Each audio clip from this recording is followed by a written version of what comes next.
Hello, Taurus, Sun, Moon Rising, and Venus Signs. Kamusta kayo? Sana po ay nasa mabuti kayong kalagayan. Welcome back po sa Star Tarot. At kung bago kayo rito, welcome din po kayo. Please subscribe, like, share my videos, and leave me a comment kung nakaresonate po kayo. Thank you. So, tignan natin kung ano yung mga messages ni Taurus.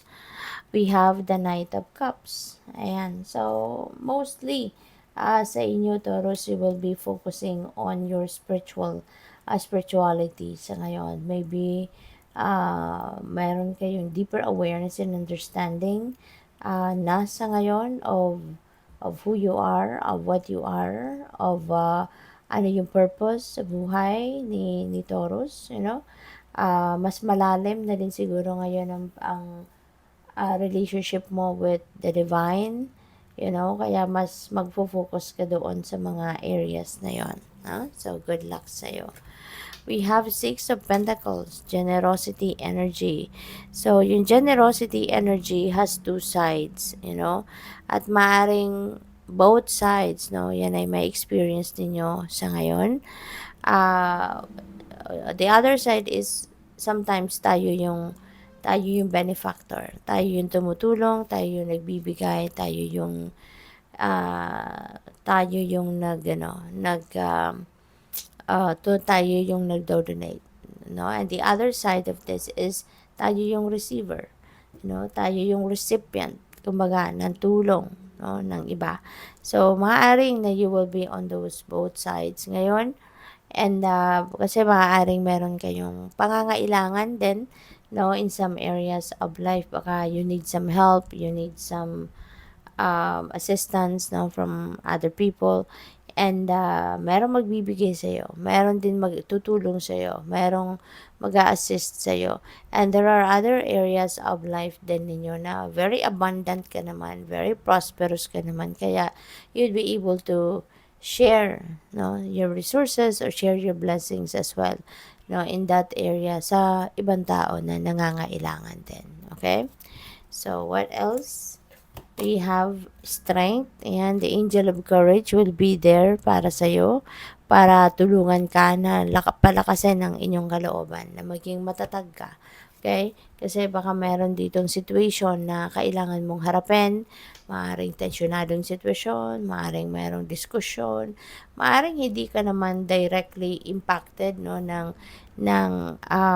sitwasyon na to, but maaaring ito ay nagpapa-stress sa iyo, you know, maaaring nagpapa-stress sa iyo, or maaaring ito ay kaganapan sa buhay ng ibang tao, but maybe some of the people are asking for your help, no?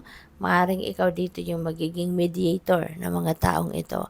Kaya baka yun, no, ang kailangan mong lakasan ng inyong loob, at kaya mo yan. Kaya mong ma-patch up, no, kung ano man yung problema ng ibang tao, no, na maaaring idinudulog sa'yo. Okay? So, good luck. Thank you. Tignan natin kung ano pa yung mga mensahe para sa'yo.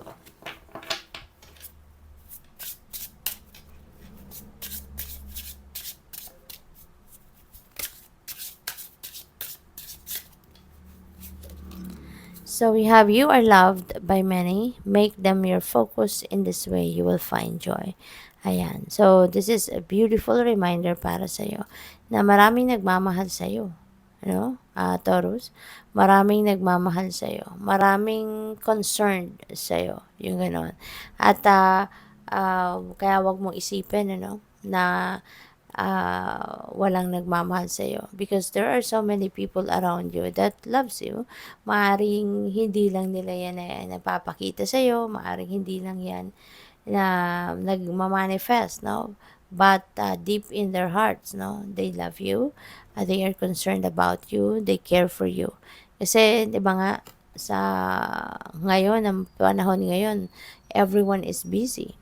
Everyone is busy with work, diba? With worldly things, maraming iba-ibang pinagkakaabalahan ng mga tao.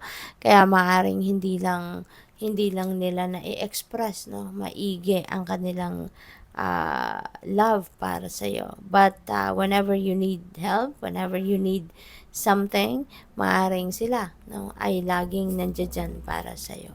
Okay? So what else? You are a child of God. Fear not, for with God anything is possible. So this is a beautiful reminder din para sa'yo, no, na wala kang dapat na ikatakot, wala kang dapat na katakutan, you have nothing to worry about kasi kung iaalay mo lang ang lahat ng yan, if you are just going to surrender to God, anything is possible. Okay?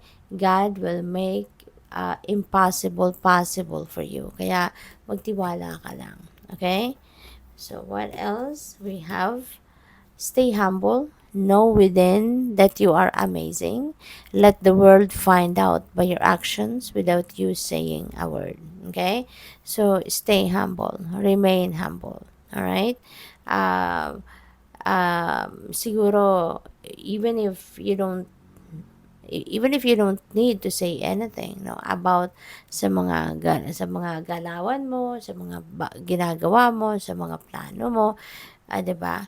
So hindi mo na kailangan 'yon, no, because your actions will just your actions will be recognized by the people. Okay? Hindi mo na kailangang sabihin sa kanila kung ano yung ginagawa mo, no? Dahil yung mga tao kusang mapapansin yung effort mo, kusang maa-appreciate yung mga ginagawa mo. Okay? Without saying a word. So, good luck. Thank you for watching Love and Light. Namaste.